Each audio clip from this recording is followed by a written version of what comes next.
Thesis 17. Surrender is giving up on ourselves, not giving up our sins.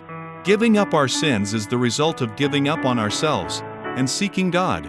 Have you ever made any New Year's resolutions?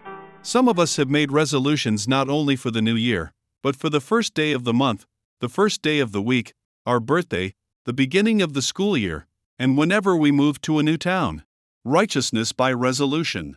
From now on, I will, or, from now on, I will not. Have you ever done it? Have you ever been frustrated to discover that it doesn't work? We are talking about surrender in these next few theses, and one of the first basic principles of surrender is that if it does not include everything, it is not surrender at all. Surrender goes far deeper than giving up this or that bad habit. And even to say that we must surrender, quote, everything, could be misleading. For surrender is not a matter of things at all. The only way we can give up everything is to give up on ourselves. The surrender of self is the basis of surrender. When the Axis forces surrendered at the end of World War II, what did they surrender? Did they surrender just their guns and ammunition? Did they surrender just their tanks and hand grenades? Did they surrender just their uniforms and supplies? Or were they required to surrender themselves?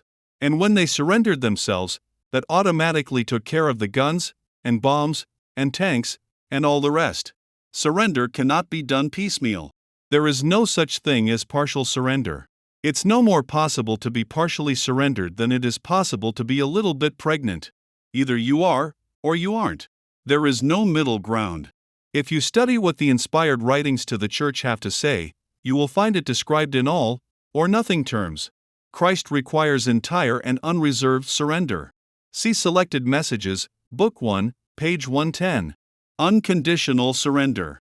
See Testimonies, Volume 4, page 120. Complete surrender. See The Ministry of Healing, page 473. The list goes on and on.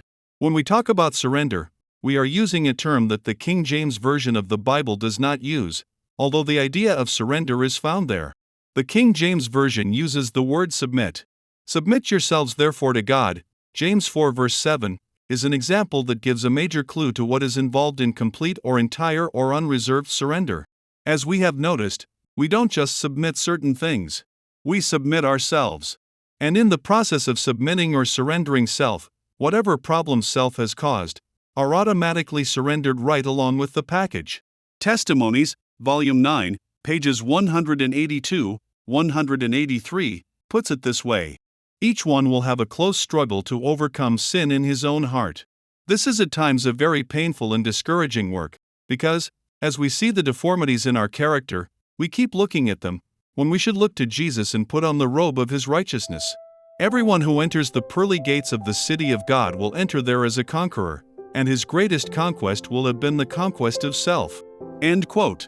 Surrender and faith are closely related. Only when we trust God and surrender, or give up ourselves, to him do we depend upon him instead of ourselves. By surrendering to him, we give him control. He can then work in us to will and to do of his good pleasure.